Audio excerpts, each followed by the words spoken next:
Hey guys, and welcome back to the FP1 June 2016 paper. So with this question here, question 7, we're dealing with complex numbers. So it's quite a big question, and we've already dealt with one complex number question already. So we're going back to them again and looking at the final bits that we can be asked for FP1. So part A, we're given this complex number z here, a plus 2i, where a is a non-zero real number. And we're told, or asked to find z squared plus 2z in the form x plus iy, where x and y are real expressions in terms of a. So let's have a go at doing that. So first we need to work out z squared, and then we need to add two lots of this expression. So we can do this all in one step, it's nothing too crazy. So z squared plus 2z, so that's going to be equal to a double bracket of this, so it's going to be a plus 2i times a plus 2i again in another bracket. So it's just going to be FOIL or whatever method you use to expand double brackets, a plus 2i. And then we need to add two lots of this expression, so it's just multiplication by a scalar, so nothing crazy. That's going to be a plus 2i there. This is an a here. Oh, it's not quite the nicest, but a plus 2i. So let's have a go working this out. So let's do it with the double brackets first. A times a, I'm going to get a squared. That's okay. Then I'm going to do a plus, or a times positive 2i, so that's going to be plus 2ai plus 2ai. And then I'm going to do 2i times positive a again, to give me another plus 2ai. And then finally, 2i times 2i, that's going to give me plus 4i squared. So 4i squared, I'm just going to do it up here so we don't need to write the line out again. Well, I squared is minus 1, so this is 4 times minus 1 to give me minus 4. So remember, I squared is minus 1, so this is minus 4 at the end. And then let's work this multiplication out here. 2 times a is plus 2a. 2 times 2i plus 4i. So we're not quite done yet. We need to just get this in the correct order here. So from here now, let's put all the a's together that don't involve the imaginary part. So we're putting the sort of the real expression there, and then the y here is going to be the imaginary part. So how I'm going to have this will be a squared. That's fine on that side, and we're going to have this 2ai plus 2ai. That's going to become 4ai as well. Just so that's clear when I put it on this side in a sec. We're going to have a minus 4. No i's associated with that, and we're going to have a plus 2a plus 2a. Then on this side, so involving the i's now, we're going to have plus 4ai plus 4ai plus 4i. So now you can factor out the I here, the imaginary unit. So this is going to be a squared minus 4 plus 2a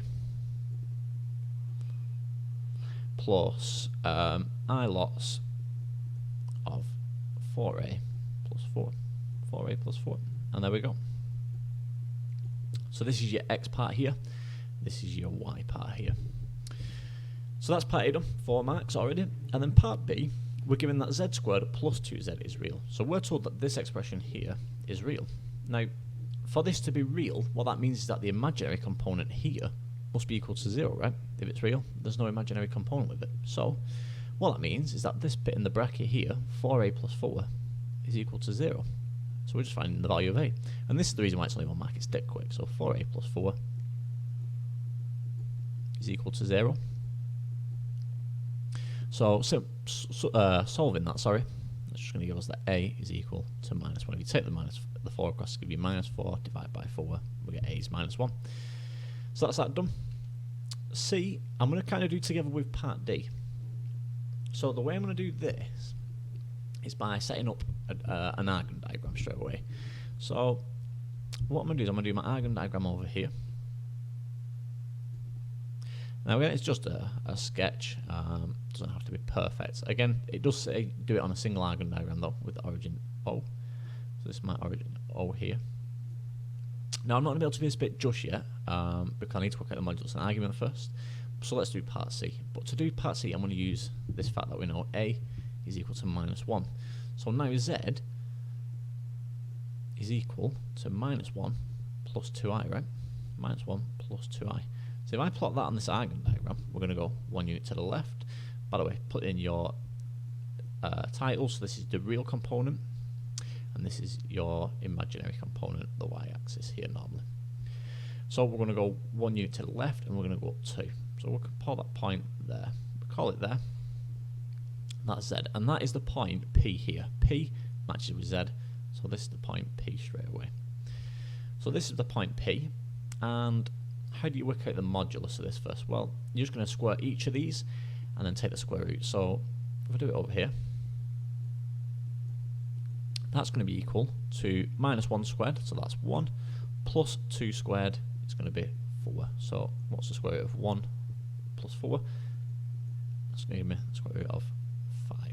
So that's the modulus. Now we need to work out the argument of Z, given our argument in radians and giving it to 3 significant figures. So, because we're in this part of the diagram here, I forgot the name of it, quadrant, that's the one, I forgot then, it escaped me for a second. So we're in this quadrant here, right guys? So remember, you need to add pi to your argument here when you're in this quadrant. So I'm going to keep it there just for now, but I will take that off in a sec. So we're going to add pi to it. So what we need to do is do inverse tan, but we need to work out what we're doing inverse tan of. So remember, to do this, you can sketch a triangle here, which might help. I'm not going to do it because I don't want to put it on the Argand diagram, but you're going to have a little triangle like this.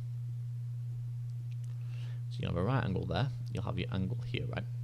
Now, you've gone 1 unit across, so if I call that -1, and now obviously you can't have a length of -1, but I'm going to keep it as -1 just for now, and a height of 2, right?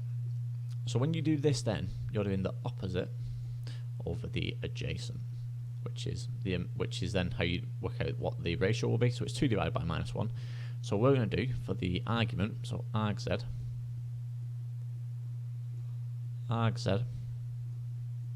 is going to be equal to tan inverse of -2. Make sure your calculator is in radians, guys, or this will come out completely wrong, plus pi. And if you do this, what you should get is 2.03. You've got to remember that you have to add pi to your value once you've done the tan inverse, because we're in this quadrant here. So make sure you do that, guys. So that's part C done. We've got our modulus here, square root of 5, and we've got the argument here, 2.03 to 3 significant figures. And then D we can also do here, and then I'll have to scrub it all for E. But for D, we've got the point P.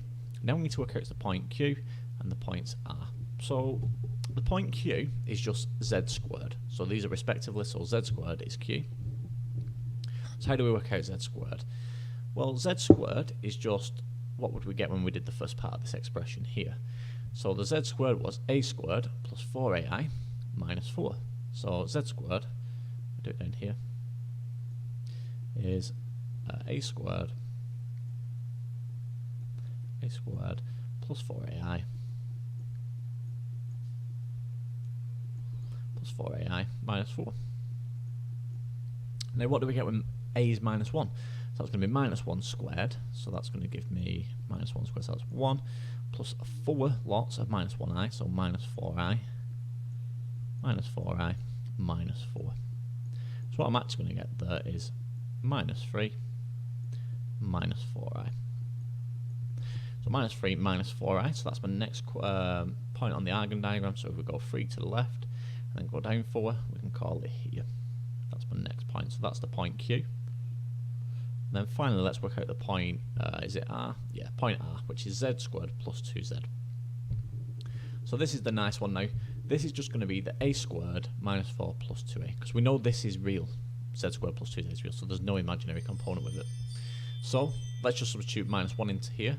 So R is going to be equal to A squared, so 1 minus 4 plus 2 lots of -1, so -2. So -4 minus 2 is -6 plus 1 gives us -5. So that is just 5 units across, so that would be here. So we call that R. So we've done D now as well. So finally let's move on to E, but I'm just going to quickly clear all this first, guys. So finally for part E, So I've kept the Argand diagram here so we can see what we're working with.